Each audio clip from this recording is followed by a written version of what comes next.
In December 1922, a vast empire was stitched together from the ruins of civil war, famine and revolution.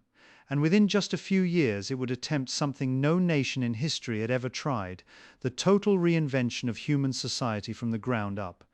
The treaty that created the Union of Soviet Socialist Republics was signed in Moscow on December 30th, 1922, by delegates from Russia, Ukraine, Belarus, and the Transcaucasian Federation. But the man who had masterminded the revolution that made it all possible, Vladimir Lenin, was already gravely ill, confined to a wheelchair, struggling to speak. So what was life actually like in those first fragile, chaotic, brutal, and astonishingly ambitious years of the Soviet Union? And how did a country shattered by war transform itself into one of the most powerful states the world has ever known? To understand the early USSR, you have to understand what came before it, and what came before it was catastrophe on a scale that is almost impossible to exaggerate. By the time the Bolsheviks consolidated power, Russia had endured World War I, two revolutions in 1917, and a civil war that raged from 1917 to 1922 and killed an estimated 7 to 12 million people, most of them civilians. The Russian Empire's industrial base, already modest compared to Western Europe, had been gutted. Railways were destroyed. Factories stood idle. Entire cities had lost half their populations to death, disease, or flight to the countryside.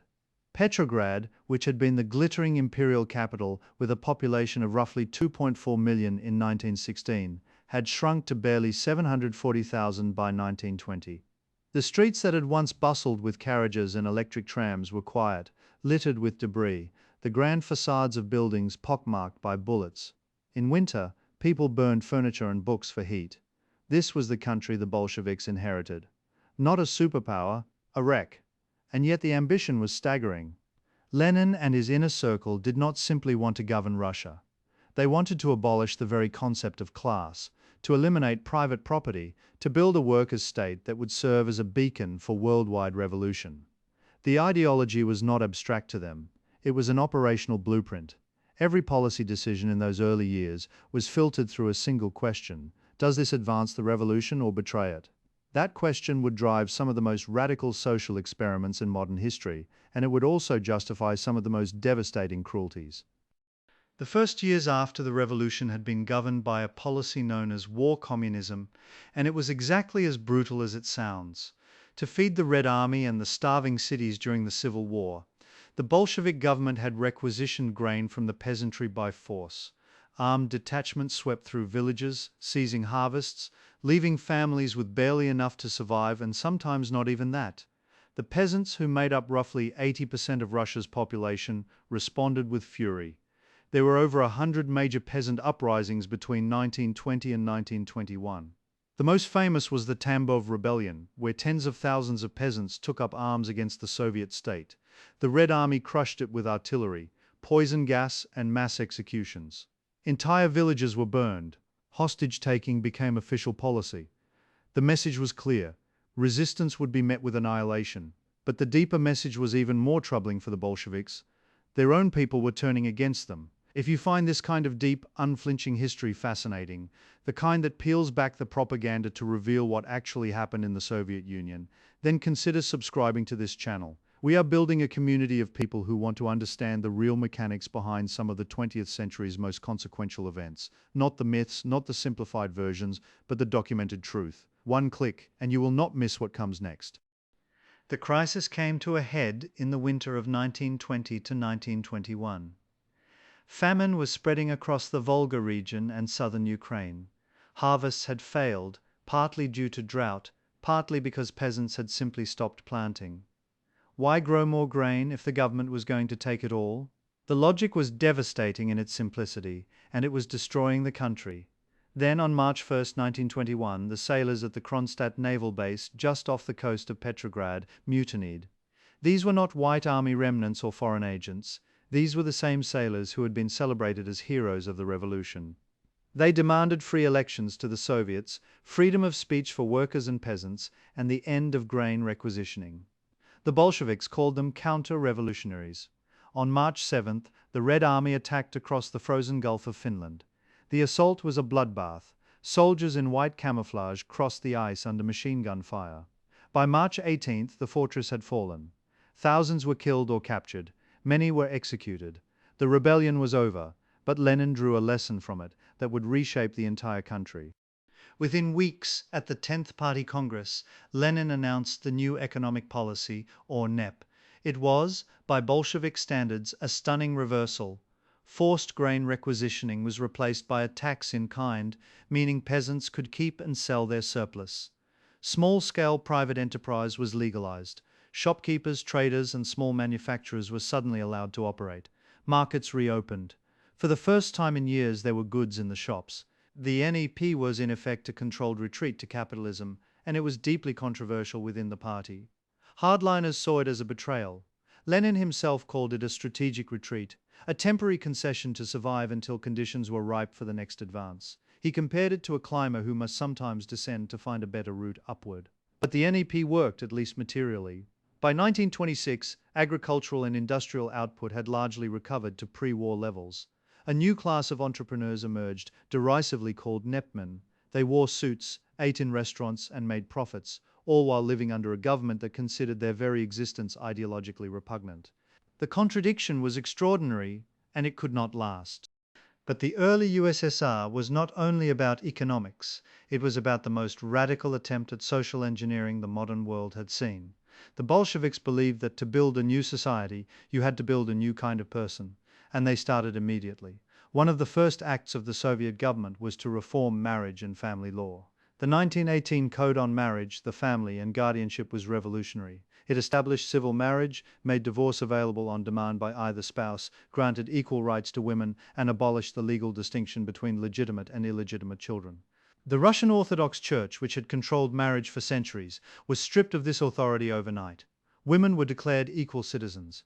Alexandra Kollontai, one of the most prominent Bolshevik women, argued publicly for the socialization of housework and childcare and for the liberation of women from what she called the slavery of the kitchen. Communal dining halls, public laundries, and state-run nurseries were established, though never on the scale the idealists envisioned. The gap between the vision and the reality was enormous, but the vision itself was, for its time, astonishing. Education was another battleground. Before the revolution, roughly 75% of the Russian population was illiterate. The Bolsheviks launched a massive literacy campaign. By decree in 1919, all citizens between the ages of 8 and 50 who could not read or write were required to learn in Russian or in their native language. Thousands of literacy schools were opened in factories, villages, and army barracks. Posters plastered across the country showed workers holding books with slogans like, "An illiterate person is like a blind person, failure and misfortune await them everywhere." The campaign was real, and it worked. By 1926, literacy rates had climbed to roughly 56%, and they continued to rise. This was not propaganda fluff. It was one of the genuine, measurable achievements of the early Soviet state. But there was a catch. Literacy was not being promoted for its own sake. It was a tool.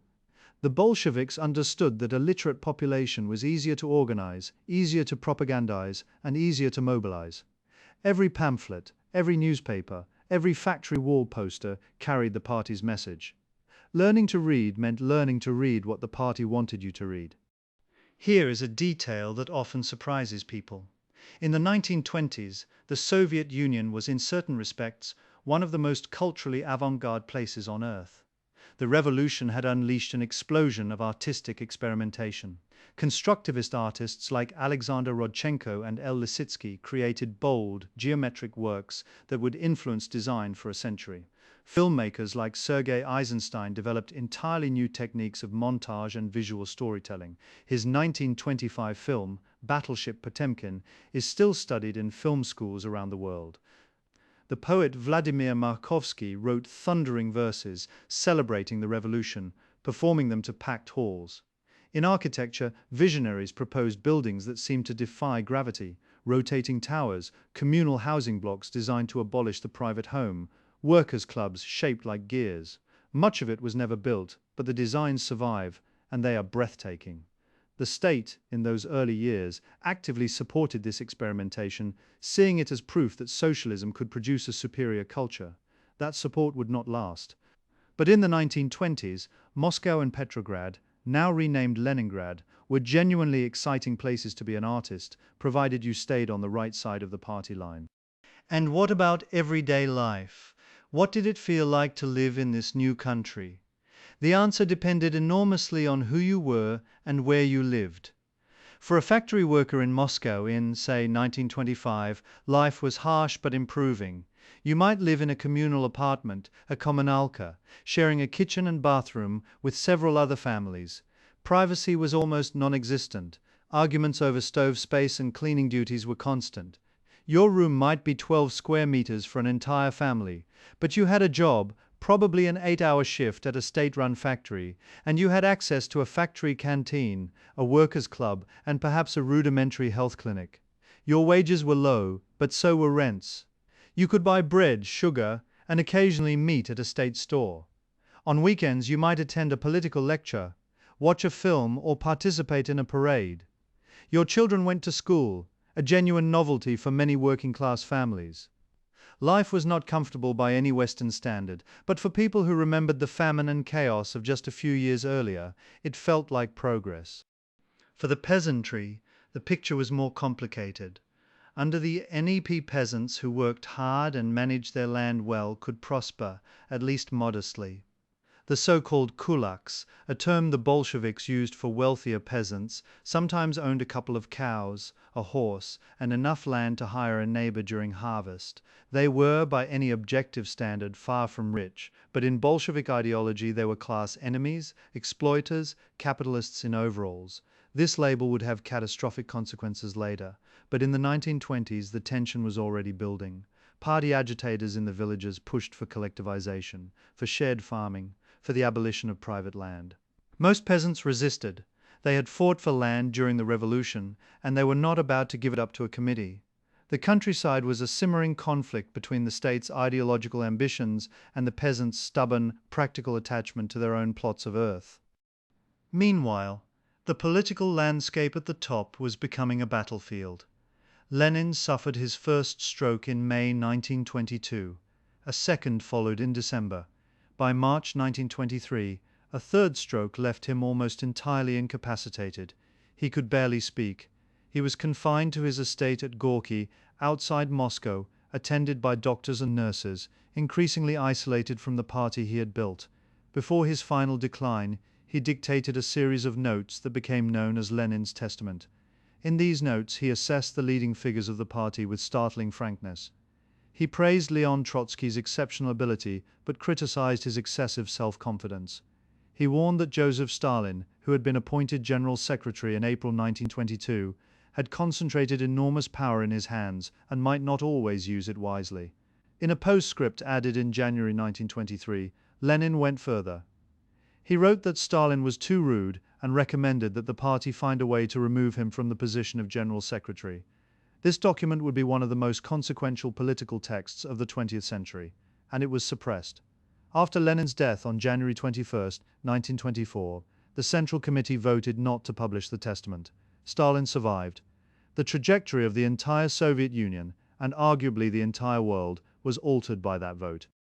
Lenin's death triggered a power struggle that would consume the party for the rest of the decade.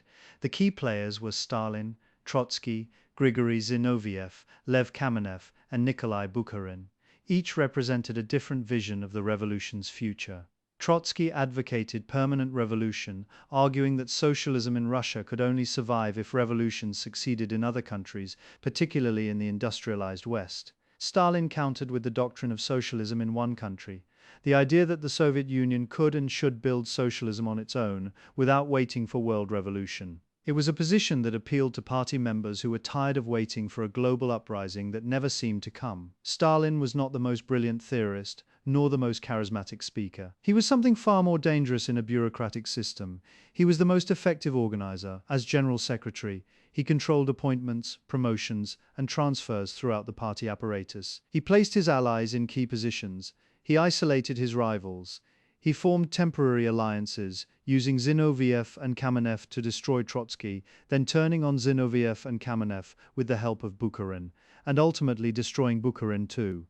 It was a masterclass in institutional power, and it was chilling to watch, even for those who only understood it in retrospect. By 1927, Trotsky had been expelled from the party. By 1929, he was expelled from the Soviet Union entirely, beginning an exile that would end with his assassination in Mexico City in 1940 by a Soviet agent wielding an ice axe. Zinoviev and Kamenev were marginalized, then arrested, and ultimately executed during the Great Purge of the 1930s. Bukharin, who had been called the darling of the party by Lenin himself, met the same fate. Stalin's victory was total, and it was achieved not through ideology alone but through the relentless accumulation of bureaucratic power. The lesson was stark. In the Soviet system, controlling the apparatus mattered more than being right. But the consequences of Stalin's rise extended far beyond the party elite. By the late 1920s, Stalin had decided that the NEB had outlived its usefulness. The era of compromise was over. In 1928, he launched the first five-year plan, an astonishingly ambitious program to industrialize the Soviet Union at breakneck speed. The targets were almost fantastical: a 250% increase in overall industrial development, a 330% increase in heavy industry. Entire cities were to be built from nothing. The Magnitogorsk steel complex, modeled on the U.S. steel plant in Gary, Indiana, rose from the empty steppe of the southern Urals. Tens of thousands of workers, many of them peasants with no industrial experience, labored in freezing conditions, living in tents and barracks, pouring concrete and forging steel. The human cost was enormous. Workplace accidents were rampant. Quotas were punishing. Failure to meet targets could lead to accusations of sabotage, which carried severe penalties, including imprisonment or death. But the industrial output was real.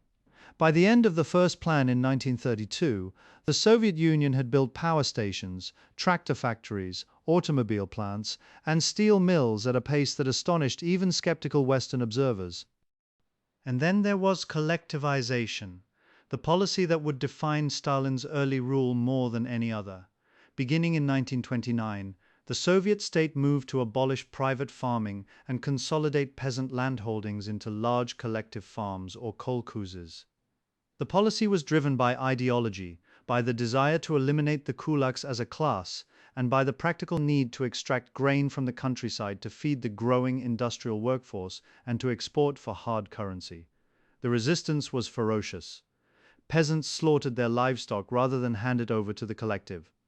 Between 1929 and 1933, the number of cattle in the Soviet Union fell by roughly half, from over 68 million to about 34 million. Horses, pigs, and sheep suffered similar declines. The state responded with escalating violence. Kulak families, often defined arbitrarily by local officials eager to meet quotas, were deported to labor camps in Siberia and Central Asia. Estimates of the number of people deported during dekulakization range from 1.8 million to over 5 million. Many died in transit or in the harsh conditions of the camps and special settlements where they were sent. Villages that resisted collectivization had their grain confiscated entirely. This policy, combined with poor harvests, led directly to the catastrophic famine of 1932 to 1933, which killed an estimated 5 to 7 million people, with Ukraine suffering disproportionately in what Ukrainians call the Holodomor. The famine was not a natural disaster. It was a man-made catastrophe, driven by political decisions made in Moscow. Yet even amid this horror, the early Soviet state was building something unprecedented in other ways. The public health system expanded rapidly. Vaccination campaigns reduced the incidence of smallpox, typhus, and cholera. Life expectancy, which had been appallingly low in Tsarist Russia, began to climb. The electrification campaign, enshrined in Lenin's famous slogan that communism equals Soviet power, plus the electrification of the whole country, brought electric light to thousands of villages that had never known it. For a peasant family accustomed to kerosene lamps, the arrival of a single electric bulb was genuinely transformative. The contradiction was agonizing. The same state that was starving millions in Ukraine was lighting up villages in the Urals. The same bureaucracy that sent families to die in Siberian labor camps was building schools and hospitals. This is not a paradox that can be resolved neatly. It is the central, unresolvable tension of the early Soviet experiment. The transformation of daily life extended into the most intimate spaces. Religion was targeted aggressively. Churches were closed, demolished, or converted into warehouses and clubs. The League of the Militant Godless, founded in 1925, organized anti-religious campaigns, published atheist propaganda, and staged public debates designed to humiliate priests. Christmas and Easter were replaced with Soviet holidays. The new calendar, briefly reformed to eliminate the 7-day week in favor of a 5-day cycle to increase productivity, disoriented the population. Traditional village life, with its rhythms of saints' days, harvests, and church bells, was being systematically dismantled and replaced with something alien, modern, and imposed from above. Some embraced it eagerly, especially the young who were recruited into organizations like the Komsomol, the Communist Youth League, and taught to see themselves as builders of a radiant future. Others resisted silently, hiding icons behind portraits of Lenin, continuing to pray in secret, and mourning a world that was vanishing before their eyes. By the early 1930s, the Soviet Union was a country in violent motion. It was industrializing faster than any nation in history. It was urbanizing at a dizzying pace, with millions of peasants streaming into cities that had no housing for them. It was remaking its culture, its education system, its family structure, its very conception of what a human being could and should be. And it was doing all of this under a political system that tolerated no dissent, no independent thought, no deviation from the party line. The secret police, reorganized from the Cheka into the GPU and then the OGPU, monitored the population with growing sophistication. Informants were recruited in every workplace, every apartment building, every school. Fear became the background noise of Soviet life, a constant low hum that shaped every conversation, every decision, every relationship. People learned to speak carefully, to watch their words, to maintain two selves, the public self that attended meetings and mouthed slogans, and the private self that whispered doubts only to those they trusted absolutely, if they trusted anyone at all. Here is a statistic that captures the scale of what happened. In 1926, roughly 82% of the Soviet population lived in rural areas. By 1939, that figure had dropped to 67%. In just over a decade, tens of millions of people had moved from village to city, from farm to factory, from a world governed by tradition to a world governed by production quotas and 5-year plans. It was one of the largest and fastest demographic shifts in human history, and it was accomplished not through the gradual pull of market forces, as had happened in Western Europe over centuries, but through deliberate state policy enforced by coercion and often by outright violence. What emerges from the early years of the Soviet Union is not a simple story of good or evil, progress or oppression. It is something far more unsettling, the story of a state that genuinely believed it was building paradise and was willing to create hell to get there. The idealism was real. Thousands of committed Bolsheviks worked themselves to exhaustion, lived in poverty, and sacrificed their health and families because they believed they were building a just world. The cruelty was also real. Millions suffered, starved, and died because the state's vision of justice left no room for the messy, stubborn reality of human life. The early USSR was a place where a factory worker could learn to read for the first time, send his daughter to university, and feel genuine pride in what was being built, while just a few hundred kilometers away, a peasant family was being loaded onto a cattle car bound for a labor camp in the Arctic. Both of these things were happening simultaneously, driven by the same ideology, authorized by the same state, recorded in the same archives. The world that existed in Russia in those early Soviet years has no precise parallel in history. It was not simply a dictatorship, it was an attempt to remake civilization itself according to a theoretical blueprint, and the attempt produced both genuine achievements and monstrous crimes, often at the same time, often carried out by the same people. The early USSR was an experiment conducted on the bodies of millions, and its results are still being debated, still being felt, and still, in many ways, still being lived with today. The question it poses is not just historical. It is about the limits of what any state, any ideology, any vision of the future should be allowed to do to the people who happen to live under it. And that question has never been fully answered,